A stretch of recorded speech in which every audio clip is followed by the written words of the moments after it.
ನಮಸ್ತೆ ವಿದ್ಯಾರ್ಥಿಗಳೇ. ಕಳೆದ ತರಗತಿಯಲ್ಲಿ ನೀವು ತಾಯಿಗೊಂದು ಪತ್ರ ಆ ಒಂದು ಪಾಠದ ಪದಗಳ ಅರ್ಥ ಮತ್ತು ಆ ಒಂದು ಪಾಠದ ಮಾದರಿ ವಾಚನವನ್ನ ಕೇಳಿದ್ರಿ ಅಲ್ವಾ ಮಕ್ಕಳೇ? ನೀವು ಕೂಡ ಮಾದರಿ ವಾಚನವನ್ನ ಮಾಡಿದ್ದೀರಾ ಅಲ್ವಾ? ಅಭ್ಯಾಸ ಮಾಡಿದ್ದೀರಲ್ವಾ? ಸರಿ ಮಕ್ಕಳೇ, ಇಂದಿನ ತರಗತಿ ನಾವು ನಿಮಗೆ ಆ ಒಂದು ಪಾಠದ ವಿವರಣೆಯನ್ನ ಕೊಡ್ತಾ ಹೋಗ್ತೀನಿ. ಎಲ್ರು ಏನ್ ಮಾಡ್ಬೇಕು? ಪಠ್ಯ ಪುಸ್ತಕವನ್ನ ತೆರೆದಿಟ್ಟು ನಾನು ಓದುವಂತ ಸಾಲುಗಳನ್ನ ಗಮನಿಸ್ತಿದ್ದ ಪಾಠದ ವಿವರಣೆಯನ್ನ ಕೇಳಬೇಕು. ಸರಿನಾ? ಪ್ರಾರಂಭ ಮಾಡೋಣ ಮಕ್ಕಳೇ. ಸರಿ, ಹಾಗಾದ್ರೆ ಎಲ್ಲರೂ ಕೂಡ ಪಠ್ಯ ಪುಸ್ತಕವನ್ನ ತೆರೆದಿಟ್ಕೊಳ್ಳಿ. ನಾನು ಓದುವಂತ ಸಾಲುಗಳನ್ನ ಗಮನಿಸ್ತಾ ಪಾಠದ ವಿವರಣೆಯನ್ನ ಆಲಿಸಿ. ಸರಿನಾ? ಪ್ರಾರಂಭ ಮಾಡೋಣವಾ? ನೋಡಿ ಮಕ್ಕಳೇ, ಸ್ಕ್ರೀನ್ ಕಾಣಿಸ್ತಾ ಇದೆಯಲ್ವಾ ನಿಮಗೆ? ನಾನು ಸಾಲುಗಳನ್ನ ಓದುತ್ತಾನೆ ನಿಮಗೆ ಪಾಠದ ವಿವರಣೆಯನ್ನ ಕೊಡ್ತಾ ಹೋಗ್ತೀನಿ. ಕಲಿಕೆಗೆ ದಾರಿ ಅಂತ ಇದೆ. ನಿಮಗೆ ಇಷ್ಟವಾದಂಥ ಒಂದು ಪ್ರಾಣಿಯ ಬಗ್ಗೆ 4-5 ವಾಕ್ಯ ಬರೆದು ಸ್ನೇಹಿತನಿಂದ ಓದಿಸಿ ಅಂತ ಹೇಳಿದ್ದೆ ನಾನು. ಎಲ್ಲರೂ ಕೂಡ ಓದಿಸಿದ್ದೀರಾ ಅಂತ ಭಾವಿಸ್ತೀನಿ. ಈಗ ಪಾಠದ ವಿವರಣೆ ಕಡೆಗೆ ಗಮನ ಕೊಡೋಣ. ಇಲ್ಲಿ ಪತ್ರವನ್ನ ಬರೆದಿದ್ದಾಳೆ. ಯಾರು? ಒಬ್ಬ ಮಗನಾದಂಥ ಉಲ್ಲಾಸ್ ಎನ್ನುವಂತ ಒಂದು ಹುಡುಗ ಏನ್ ಮಾಡಿದ್ದಾನೆ? ತನ್ನ ತಾಯಿಗೆ ಪತ್ರವನ್ನ ಬರೆದಿದ್ದಾನೆ. ಏನ್ ಬರೆದಿದ್ದಾನೆ? ಆ ಪತ್ರದಲ್ಲಿ ತಾನು ಮಾಡಿದಂತ ಚಟುವಟಿಕೆಯನ್ನ ಅಮ್ಮನಿಗೆ ತಿಳಿಸಿದಾನೆ. ನೋಡ್ತಾ ಹೋಗಿ ಮಕ್ಕಳೇ. ಪ್ರೀತಿಯ ಅಮ್ಮನಿಗೆ ನಿಮ್ಮ ಮಗನಾದ ಉಲ್ಲಾಸ್ ಬೇಡುವ ಆಶೀರ್ವಾದಗಳು. ನೋಡಿ ಮಕ್ಕಳೇ, ಚಿಕ್ಕವರು ವಯಸ್ಸಿನಲ್ಲಿ ಚಿಕ್ಕವರು ದೊಡ್ಡವರಿಗೆ ಪತ್ರವನ್ನ ಬರೆದಾಗೆ ಅವರಿಂದ ಆಶೀರ್ವಾದವನ್ನ ಪಡ್ಕೊಳ್ಬೇಕು. ನಾನು, ಅಜ್ಜ, ಅಜ್ಜಿ, ಮಾವಂದಿರು, ತೇಜಸ್ವಿನಿ ಹಾಗೂ ಧನುಷ್ ಎಲ್ಲರೂ ಕ್ಷೇಮವಾಗಿದ್ದೇವೆ. ನಿಮ್ಮೆಲ್ಲರ ಕ್ಷೇಮ ಸಮಾಚಾರಕ್ಕಾಗಿ ಈ ಕಾಗದ ತಲುಪಿದ ಕೂಡಲೇ ಕಾಗದ ಬರೆಯುತ್ತೀರೆಂದು ನಂಬಿರುತ್ತೇನೆ. ಏನ್ ಮಾಡಿದಾನೆ ಉಲ್ಲಾಸ್? ಆ ಒಂದು ಪತ್ರವನ್ನ ಬರೆದಿನಲ್ವಾ?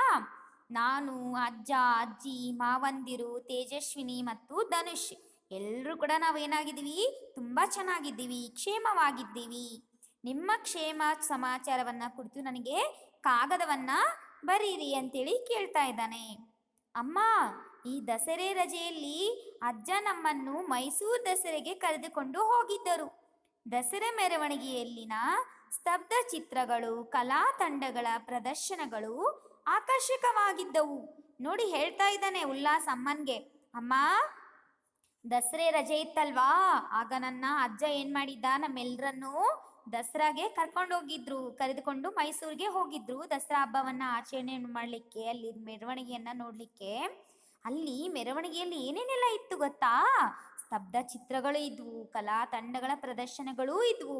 ಅವೆಲ್ಲ ನೋಡಿ ತುಂಬಾ ಆಕರ್ಷಕವಾಗಿದ್ವು ಅವೆಲ್ಲ ಅಂತೇಳಿ ಹೇಳ್ತಾ ಇದ್ದಾನೆ. ಆನೆ ಮೇಲೆ ಅಂಬಾರಿಯಲ್ಲಿದ್ದ ಚಾಮುಂಡೇಶ್ವರಿ ದೇವಿ ನೋಡಿ ತುಂಬಾ ಸಂತೋಷವಾಯಿತು. ಸಂಜೆ ನೋಡಿದ ಪಂಜಿನ ಕವಾಯತ್ತು ಈಗಲೂ ಕಣ್ಣಿಗೆ ಕಟ್ಟಿದಂತಿದೆ. ನೋಡಿ ಹೇಳ್ತಾ ಇದ್ದಾನೆ. ಅಷ್ಟೇ ಅಲ್ಲ ಅಮ್ಮ, ಅಲ್ಲಿ ಆನೆ ಮೇಲೆ ಅಂಬಾರಿಯಲ್ಲಿದ್ದಂಥ ಚಾಮುಂಡೇಶ್ವರಿ ದೇವಿಯನ್ನ ನೋಡಿದ್ವಿ ನಾವು. ಅದನ್ನ ನೋಡಿ ತುಂಬಾ ಸಂತೋಷ ಆಯಿತು ನನಗೆ. ಅಷ್ಟೇ ಅಲ್ಲದೆ ಸಂಜೆ ಹೊತ್ತು ಏನು ಮಾಡಿದ್ರು? ಮೈಸೂರು ದಸರಾದಲ್ಲಿ ಪಂಜಿನ ಕವಾಯತ್ತು ಮಾಡಿದ್ರು. ಅದಂತೂ ಕಣ್ಣಿಗೆ ಕಟ್ಟಿದಾಗಿದೆ ಅಮ್ಮ ಅಂತ ಹೇಳ್ಕೊತಾ ಇದ್ದಾನೆ. ದಸರೆ ಮುಗಿದ ಮರುದಿನ ಚಾಮುಂಡಿ ಬೆಟ್ಟಕ್ಕೆ ಹೋಗಿ ದೇವಿಗೆ ಪೂಜೆ ಮಾಡಿಸಿದೆವು. ಅಜ್ಜಿ ನನಗೆ ಮತ್ತು ಧನುಷ್ಗೆ ಆಟದ ಸಾಮಾನು ಕೊಡಿಸಿದರು. ತೇಜಸ್ವಿನಿ ಅಕ್ಕನಿಗೆ ಸರ, ಬಳೆ ಕೊಡಿಸಿದರು. ಹೇಳ್ತಾ ಇದ್ದಾನೆ. ಅಷ್ಟೇ ಅಲ್ಲ ಅಮ್ಮ, ದಸರಾದಂತ ಮರುದಿನ ಏನ್ ಮಾಡಿದ್ವಿ ಗೊತ್ತಾ? ನಾವು ಚಾಮುಂಡಿ ಬೆಟ್ಟಕ್ಕೆ ಹೋಗಿದ್ವಿ. ಅಲ್ಲಿ ಚಾಮುಂಡಿ ದೇವಿಗೆ ಪೂಜೆಯನ್ನ ಮಾಡಿಬಿಟ್ಟು ಅಲ್ಲಿ ಅಜ್ಜಿ ನನಗೆ ಮತ್ತೆ ಧನುಷ್ಗೆ ಆಟದ ಸಾಮಾನುಗಳನ್ನ ಕೊಡಿಸಿದ್ರು. ಅಕ್ಕ ತೇಜಸ್ವಿನಿ ಇದ್ದಾಳಲ್ವಾ, ಅವಳಿಗೆ ಸರ, ಬಳೆ ಕೊಡಿಸಿದ್ರು ಅಂತೇಳಿ ಅಮ್ಮನಿಗೆ ತನ್ನ ಭಾವನೆಯನ್ನ ಹೇಳ್ಕೊತಾ ಇದ್ದಾನೆ. ಯಾರು? ಉಲ್ಲಾಸ್ ಹೇಳ್ಕೊತಾ ಇದ್ದಾನೆ. ಅಲ್ಲಿಂದ ನಗರ ಸಾರಿಗೆ ಬಸ್ ಹತ್ತಿ ಪ್ರಾಣಿ ಸಂಗ್ರಹಾಲಯಕ್ಕೆ ಬಂದೆವು. ಶ್ರೀ ಜಯಚಾಮರಾಜೇಂದ್ರ ಮೃಗಾಲಯದಲ್ಲಿ ವಿವಿಧ ರೀತಿಯ ಪಕ್ಷಿಗಳನ್ನು ನೋಡಿದೆವು.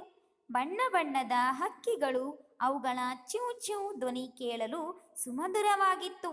ಅಲ್ಲಿಂದ ಮುಂದೆ ಕೆಂಪು ಮತ್ತು ಕಪ್ಪು ಮುಖದ ಕೋತಿಗಳನ್ನು ಕಂಡೆವು. ಹೇಳ್ತಾ ಇದ್ದಾನೆ. ನಾವು ಮತ್ತೆ ಏನ್ ಮಾಡಿದ್ವಿ ಗೊತ್ತಾ? ಅಲ್ಲಿ ಚಾಮುಂಡೇಶ್ವರಿ ದರ್ಶನವನ್ನ ಮಾಡ್ಕೊಂಡ ನಂತರ ನಗರ ಸಾರಿಗೆ ಬಸ್ ನಿಲ್ದಾಣವನ್ನ ಹತ್ತಿಬಿಟ್ಟು ನಾವು ಪ್ರಾಣಿ ಸಂಗ್ರಹಾಲಯಕ್ಕೆ ಹೋದ್ವಿ. ಆ ಪ್ರಾಣಿ ಸಂಗ್ರಹಾಲಯದ ಹೆಸರೇನು? ಜಯಚಾಮರಾಜೇಂದ್ರ ಮೃಗಾಲಯ. ಅಲ್ಲಿ ಸಾಕಷ್ಟು ವಿಧ ವಿಧವಾದಂಥ ಪಕ್ಷಿಗಳಿದ್ವು, ವಿಧ ವಿಧವಾದಂಥ ಬಣ್ಣದ ಹಕ್ಕಿಗಳಿದ್ವು. ಅವು ಏನು ಮಾಡ್ತಾ ಇದ್ವು?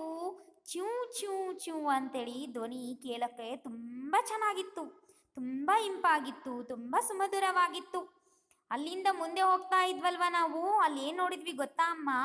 ಅಲ್ಲಿ ಕೆಂಪು ಮುಖದ ಮತ್ತೆ ಕಪ್ಪು ಮುಖದ ಕೋತಿಗಳನ್ನು ಕೂಡ ನೋಡಿದ್ವಿ ಅಂತೇಳಿ ಇಲ್ಲಿ ಏನು ಮಾಡ್ತಾ ಇದ್ದೇನೆ, ಅಮ್ಮನಿಗೆ ಉಲ್ಲಾಸ್ ಪತ್ರದಲ್ಲಿ ಹೇಳ್ತಾ ಇದ್ದಾನೆ. ಧನುಷ್ ಅವುಗಳಿಗೆ ತಿಂಡಿ ಪದಾರ್ಥ ಕೊಡುವುದನ್ನು ನೋಡಿದ ಕಾವಲುಗಾರ ಹಾಗೆ ಮಾಡಬಾರದು ಎಂದನು. ಅಲ್ಲಲ್ಲಿ ಬರೆದು ಹಾಕಿರುವ ಮುಟ್ಟಬೇಡಿ, ಪ್ರಾಣಿಗಳಿಗೆ ತಿಂಡಿ ಪದಾರ್ಥ ಕೊಡಬೇಡಿ ಎಂಬ ಸೂಚನಾ ಫಲಕಗಳನ್ನು ನೋಡಿ ಎಂದು ತೋರಿಸಿದನು. ನೋಡಿ ಏನಂತಿದ್ದಾನೆ ಆ ಉಲ್ಲಾಸ್, ಹೇಳ್ಕೊತಾ ಇದ್ದಾನೆ, ಅಮ್ಮ ನಾವೇನು ಮಾಡಿದ್ವಿ ಗೊತ್ತಾ? ಅಲ್ಲಿ ಪ್ರಾಣಿಗಳನ್ನು ನೋಡಿದ್ವಲ್ವಾ, ಧನುಷ್ ಏನು ಮಾಡಿದ, ಅವುಗಳಿಗೆ ಪ್ರಾಣಿಗಳಿಗೆ ತಿಂಡಿ ಕೊಡಕೋದ. ಆಗ ಅಲ್ಲಿದ್ದಂಥ ಕಾವಲುಗಾರ ಏನಂತಿದ್ದಾನೆ, ಹಾಗೆಲ್ಲ ಮಾಡಬಾರ್ದು, ನೀವು ಪ್ರಾಣಿಗಳಿಗೆ ತಿಂಡಿಯನ್ನು ಕೊಡಬಾರ್ದು ಅಂತ ಹೇಳಿಲ್ವಾ? ಅಲ್ಲಿ ಮುಟ್ಬೇಡಿ ಅಂತ ಬೋರ್ಡ್ ಹಾಕಿದೆಯಲ್ವಾ ಸೂಚನಾ ಫಲಕ, ಪ್ರಾಣಿಗಳಿಗೆ ತಿಂಡಿ ಪದಾರ್ಥ ಕೊಡಬೇಡಿ ಅಂತ ಸೂಚನಾ ಫಲಕವನ್ನು ನೋಡಿದ್ರಾ ಅಂತೇಳಿ ತೋರಿಸಿದ್ರು ನಮಗೆ ಅಂತೇಳಿ ಹೇಳ್ತಾ ಇದ್ದಾನೆ. ಅದೇ ಸಮಯದಲ್ಲಿ ಸಿಂಹ ಗರ್ಜಿಸಿ ನಮ್ಮನ್ನು ಆ ಕಡೆಗೆ ಸೆಳೆಯಿತು. ಮಾನವರು ಗಲಾಟೆ ಮಾಡದೆ ಮೌನವಾಗಿ ಬನ್ನಿ ಎಂದರು. ಏನು ಮಾಡಿದ್ರು? ಅಷ್ಟೆಲ್ಲ ನೋಡ್ತಾ ಇದ್ವಲ್ವಾ, ಆ ಕಾವಲುಗಾರ ಆ ಥರ ಹೇಳುವಾಗ ಮುಂದೆ ನಾವು ನೋಡಬೇಕು ಅನ್ನೋಷ್ಟರಲ್ಲಿ ಅಲ್ಲಿ ಒಂದು ಸಿಂಹ ಏನು ಮಾಡ್ತು, ತನ್ನ ಧ್ವನಿಯ ಮೂಲಕ ಗರ್ಜಿಸಿತ್ತು. ಹಾಗೇನನ್ನಿಸ್ತು ನಮಗೆ, ಆ ಸಿಂಹವನ್ನು ನೋಡಬೇಕು ಅಂತ ಆಸೆ ಆಗಿ ನಾವೇನು ಮಾಡಿದ್ವಿ, ಆ ಸಿಂಹ ಇರೋ ಕಡೆಗೆ ಹೊರಟ್ವಿ. ಅಲ್ಲಿ ಎಲ್ಲರೂ ಹೇಳಿದರು, ಅಲ್ಲಿ ಕಾವಲುಗಾರರಿದ್ದಾರೆ, ಏನಂದ್ರು, ಗಲಾಟೆ ಮಾಡಬೇಡಿ, ಮೌನವಾಗಿ ಬನ್ನಿ ಅಂತೇಳಿ ಹೇಳಿದರು ಅಂತೇಳಿ ಏನು ಮಾಡ್ತಾ ಇದ್ದಾನೆ ಉಲ್ಲಾಸ್ ಪತ್ರದ ಮೂಲಕ ಅಮ್ಮನಿಗೆ ತಿಳಿಸ್ತಾ ಇದ್ದಾನೆ. ಅವನು ಏನೇನು ಮಾಡ್ದ, ಜೊತೆ ಅಜ್ಜಿ ಜೊತೆ ತಾತನ ಜೊತೆ ಇದ್ನಲ್ವಾ, ಏನು ಮಾಡ್ದ, ಹೇಗೆಲ್ಲ ಆಚರಣೆ ಮಾಡ್ದ ಅಂತೇಳಿ ಅಮ್ಮನಿಗೆ ಪತ್ರದ ಮೂಲಕ ತಿಳಿಸ್ತಾ ಇದ್ದಾನೆ. ನಾವು ಶೇಂಗಾ ತಿನ್ನುತ್ತಾ ಒಂದು ಕಡೆಯಿಂದ ಆನೆ, ಜಿಂಕೆ, ಹಿಂಡು, ಹುಲಿ, ಚಿರತೆ, ಸಿಂಹ, ಗೆಂಡಾಮೃಗ ನೋಡಿ ಖುಷಿ ಪಟ್ಟೆವು. ಅಮ್ಮ ಅಲ್ಲಿ ಪ್ರಾಣಿ ಸಂಗ್ರಹಾಲಯದಲ್ಲಿ ಅಷ್ಟೇ ಅಲ್ಲ, ಕೋತಿಗಳು, ಸಿಂಹ ಅಷ್ಟೇ ಅಲ್ಲ, ಇನ್ನೂ ಸಾಕಷ್ಟು ಪ್ರಾಣಿಗಳನ್ನು ನಾವು ನೋಡಿದ್ವಿ. ಅಲ್ಲಿ ನಾವು ಏನು ಮಾಡಿದ್ವಿ ಗೊತ್ತಾ ಅಮ್ಮ? ಶೇಂಗಾವನ್ನು ಅಂದರೆ ಶೇಂಗಾ ಅಂತ ಕೂಡ ಅಂತಾರೆ, ತಿಂತೀರಲ್ವ ನೀವು ಕೂಡ? ಅಲ್ಲಿ ಏನು ಮಾಡಿದ್ರು, ತಿಂತಾ ಏನು ಮಾಡಿದ್ರು, ಅಲ್ಲಿ ಆನೆ, ಜಿಂಕೆ, ಹಿಂಡು ಅಂದರೆ ಗುಂಪು ಅಂತ ಜಿಂಕೆಗಳು ಸಾಕಷ್ಟು ಇದ್ವಂತಲ್ಲಿ. ಆಮೇಲೆ ಹುಲಿ, ಚಿರತೆ, ಸಿಂಹ, ಗೆಂಡಾಮೃಗ ಅವೆಲ್ಲ ನೋಡಿ ತುಂಬ ಖುಷಿ ಆಗ್ಬಿಡ್ತಂತೆ. ಯಾರಿಗೆ ಖುಷಿ ಆಯಿತು? ಉಲ್ಲಾಸನಿಗೆ ಖುಷಿ ಆಯಿತು. ಪಕ್ಕದ ಮರದ ಕೊಂಬೆಯ ಮೇಲೆ ಕಾಡು ಮನುಷ್ಯ ನಮ್ಮ ಹಾಗೆ ನಡೆದಾಡುತ್ತಿತ್ತು. ಮುಂದೆ ಹಾವುಗಳ ಸಾಮ್ರಾಜ್ಯ. ಅಲ್ಲಿ ಕಾಳಿಂಗ ಸರ್ಪ, ಹೆಬ್ಬಾವು ಮುಂತಾದ ಬೇರೆ ಬೇರೆ ಜಾತಿಯ ಹಾವುಗಳನ್ನು ಕಂಡು ಮೈ ಜುಮ್ಮೆಂದಿತು. ಏನಂತ ಇದ್ದಾನೆ ಅಲ್ಲಿ ಉಲ್ಲಾಸ್ ಹೇಳ್ತಾ ಇದ್ದಾನೆ, ಅಮ್ಮ ನಾವಲ್ಲಿ ಹೋಗ್ತಾ ಇದ್ವಲ್ವಾ, ಅಲ್ಲಿ ಪಕ್ಕದ ಮರದ ಕೊಂಬೆಲಿ ಏನಾಗಿತ್ತು, ಒಬ್ಬ ಕಾಡು ಮನುಷ್ಯ ಇದ್ದ. ಅವನೇನು ಮಾಡ್ತಾ ಇದ್ದ, ಆ ಕಡೆ ಈ ಕಡೆ ನಡೆದಾಡ್ತಾ ಇದ್ದ. ಅಷ್ಟೇ ಅಲ್ಲ, ಮುಂದೆ ನಾವು ಹೋಗ್ತಾ ಇದ್ವಿ, ಅಲ್ಲಿ ಹಾವುಗಳ ಸಾಮ್ರಾಜ್ಯ, ಅಂದರೆ ಅಲ್ಲಿ ವಿಧ ವಿಧವಾದಂಥ ಹಾವುಗಳಿದ್ವು. ಯಾವ್ಯಾವ ಹಾವುಗಳಿದ್ವು ಅಲ್ಲಿ? ಕಾಳಿಂಗ ಸರ್ಪ ಇತ್ತು, ಹೆಬ್ಬಾವಿತ್ತು, ಬೇರೆ ಬೇರೆ ಜಾತಿಯ ಹಾವುಗಳನ್ನು ನೋಡಿದ ಕೂಡಲೇ ನಮ್ಗೆ ಹೆಂಗನ್ಸ್ತು ಗೊತ್ತಾ, ಮೈ ಜುಮ್ ಅಂದ್ಬಿಡ್ತು, ಅಂದರೆ ಭಯ ಆಯಿತು ನಮಗೆ ಅಂತೇಳಿ ಹೇಳ್ತಿದ್ದಾನೆ. ಈ ಹಾವುಗಳನ್ನು ಎಲ್ಲಿಂದ ತಂದದ್ದು ಎಂದಾಗ ಅಲ್ಲಿದ್ದ ಕಾವಲುಗಾರ ಬಂಡೀಪುರದ ಕಾಡಿನಿಂದ ಎಂದನು. ಅಷ್ಟೇ ಅಲ್ಲ ಅಮ್ಮ, ನಾವೇನು ಮಾಡಿದ್ವಿ ಗೊತ್ತಾ, ಆ ಹಾವುಗಳಿದ್ವಲ್ವಾ, ಆ ಹಾವುಗಳನ್ನು ಎಲ್ಲಿಂದ ತಂದಿದ್ದೀರಿ ಅಂತೇಳಿ ಅಲ್ಲಿದ್ದಂಥ ಕಾವಲುಗಾರನನ್ನ ಕೇಳಿದ್ವಿ. ಅದಕ್ಕೆ ಏನು ಹೇಳ್ದ ಗೊತ್ತಾ ಕಾವಲುಗಾರ, ಇವುಗಳನ್ನು ನಾವು ಎಲ್ಲಿಂದ ತಂದಿದ್ದೀವಿ ಅಂದರೆ ಬಂಡೀಪುರದ ಕಾಡಿನಿಂದ ತಂದಿದ್ದೀವಿ ಅಂತ ಹೇಳ್ದ ಅಂತೇಳಿ ಉಲ್ಲಾಸ್ ಅಮ್ಮನಿಗೆ ಪತ್ರದಲ್ಲಿ ಹೇಳ್ತಾ ಇದ್ದಾನೆ. ಅಲ್ಲಿಂದ ಮುಂದೆ ಜಿರಾಫೆ ನೋಡಿದೆವು. ಅದು ತನ್ನ ಮರಿಗೆ ಹಾಲು ಉಣಿಸುತ್ತಿತ್ತು. ಜಿರಾಫೆಯ ಕತ್ತು ನೋಡಿ ಆಶ್ಚರ್ಯವಾಯಿತು. ಅಲ್ಲಿಯೇ ಇದ್ದ ವಸ್ತು ಸಂಗ್ರಹಾಲಯಕ್ಕೆ ಭೇಟಿ ನೀಡಿದವು. ಅಲ್ಲಿಟ್ಟಿದ್ದ ಪ್ರಾಣಿಗಳ ಮಾದರಿಗಳು ನಿಜವಾದ ಪ್ರಾಣಿಗಳೇ ಎಂಬುವಂತಿದ್ದವು.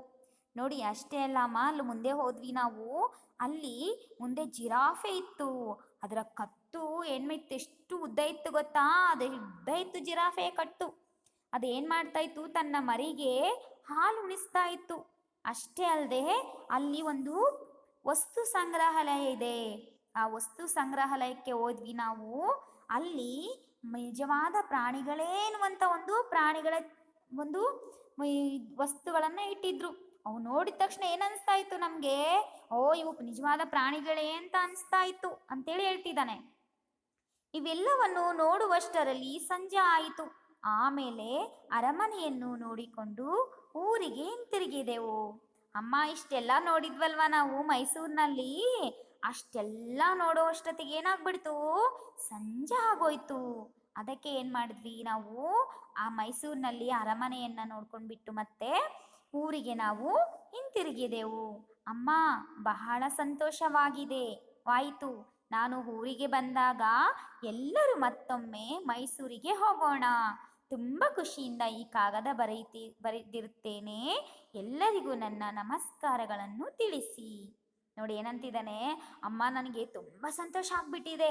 ನಾನು ಊರಿಗೆ ಬರ್ತೀನಲ್ವಾ, ಆಗ ಮತ್ತೆ ನಾವೇನು ಮಾಡೋಣ, ಎಲ್ಲರೂ ನಮ್ಮ ಫ್ಯಾಮಿಲಿ ಎಲ್ಲ ಸೇರಿಬಿಟ್ಟು, ನಮ್ಮ ಕುಟುಂಬ ಸೇರಿಬಿಟ್ಟು ಮತ್ತೆ ಮೈಸೂರಿಗೆ ಹೋಗೋಣ ಅಂತೇಳಿ ನಾನು ತುಂಬ ಖುಷಿಯಿಂದ ಈ ಪತ್ರ ಬರೆದಿದ್ದೀನಿ. ಎಲ್ರಿಗೂ ಈ ವಿಷಯ ತಿಳಿಸು, ಜೊತೆಗೆ ನನ್ನ ನಮಸ್ಕಾರಗಳನ್ನು ಕೂಡ ತಿಳಿಸಿ ಅಂತೇಳಿ ಇಂತಿ ನಿಮ್ಮ ಪ್ರೀತಿಯ ಮಗ, ಇತಿ ನಿಮ್ಮ ಪ್ರೀತಿಯ ಅಂತ ಹಾಕಿದರೆ, ಇಂತಿ ಅಂದ್ರೆ ಒಂದೇ, ಇತಿ ಅಂತನೂ ಹಾಕ್ತಾರೆ. ಆಯ್ತಾ? ಉಲ್ಲಾಸ್ ಅಂತೇಳಿ ಹೇಳ್ತಾ ಇದ್ದಾನೆ. ನೋಡಿ ಮಕ್ಕಳೇ, ಇಲ್ಲೊಂದು ಹಿತನುಡಿ ಕೊಟ್ಟಿದ್ದಾರೆ. ಓದು ಬರಹ ಕಲಿಯಿರಿ, ಜ್ಞಾನ ದೀಪ ಬೆಳಗಿರಿ ಅಂತ. ಅಂದ್ರೆ ಓದು ಬರಹವನ್ನ ಕಲ್ತಿರ್ತೀರಲ್ವಾ ನೀವು. ಎಲ್ಲಾದ್ರೂ ಒಂದ್ ಕಡೆ ಏನಾದ್ರೂ ಒಂದು ವಸ್ತುಗಳನ್ನ, ಯಾವ್ದಾದ್ರೂ ಒಂದು ಇಷ್ಟವಾದಂತ ಒಂದು ವಿಷಯವನ್ನ ನೋಡಿದಾಗ ಅದನ್ನ ನಾವು ಓದು ಬರಹ ಕಲ್ತಿದ್ರೆ ಆ ಒಂದು ಪದಗಳ ಮೂಲಕ, ಬರಹದ ಮೂಲಕ ಏನು ಮಾಡ್ಬೋದು, ಬೇರೆಯವ್ರಿಗೂ ಹೇಳ್ಕೊಳ್ಬೋದು. ಆ ಖುಷಿಯಲ್ಲಿ ಅವರನ್ನು ಕೂಡ ಭಾಗಿಗಳಾಗಿ ಮಾಡ್ಕೋಬೋದು ಅಂತೇಳಿ ಇಲ್ಲಿ ಹೇಳ್ತಾ ಇದ್ದಾರೆ. ಕೇಳಿದ್ರಲ್ವಾ ಮಕ್ಕಳೇ, ಉಲ್ಲಾಸ್ ಯಾವ ರೀತಿ ತನ್ನ ತಾಯಿಗೆ ಪತ್ರವನ್ನು ಬರೆದ? ನೀವು ಕೂಡ ಏನು ಮಾಡಿ ಗೊತ್ತಾ, ಯಾವುದಾದ್ರೂ ಒಂದು ಚಿಕ್ಕ ವಿಷಯವನ್ನು ಇಟ್ಕೊಂಡು, ಇಲ್ಲ ನಿಮ್ಮ ಸ್ನೇಹಿತರ ಬಗ್ಗೆ ಯಾವುದಾದ್ರೂ ಒಂದು ವಿಷಯವನ್ನು ಇಟ್ಕೊಂಡು ನಿಮ್ಮ ಅಮ್ಮನಿಗೆ ಉಲ್ಲಾಸ್ ಯಾವ ರೀತಿ ಪತ್ರವನ್ನು ಬರೆದಿದ್ದಾನಲ್ವಾ, ಇದೇ ರೀತಿಯಾಗಿ ಒಂದು ಚಿಕ್ಕ ಪತ್ರವನ್ನು ಬರೆದ್ಬಿಟ್ಟು ನನಗೆ ವಾಟ್ಸಪ್ಪಲ್ಲಿ ಕಳಿಸ್ಕೊಡ್ಬೇಕು ಎಲ್ರು. ಸರಿನಾ? ಕಳಿಸ್ತೀರಲ್ವಾ? ನೋಡೋಣ ಯಾರ್ಯಾರು ಎಷ್ಟು ತುಂಬ ಚೆನ್ನಾಗಿ ಪತ್ರವನ್ನು ಬರೆಯೋದು ಕಲ್ತಿದ್ದಾರೆ ಅಂತ. ನೀವು ಕಳಿಸ್ತೀರಲ್ವಾ? ನೋಡ್ತೀನಿ ನಾನು. ಸರಿನಾ? ಸರಿ ಮಕ್ಕಳೇ, ಮುಂದಿನ ತರಗತಿಯಲ್ಲಿ ಮತ್ತೊಂದು ಹೊಸ ಪಾಠದೊಂದಿಗೆ ಮತ್ತೆ ಭೇಟಿಯಾಗೋಣ. ಅಲ್ಲಿವರೆಗೂ ಧನ್ಯವಾದಗಳು.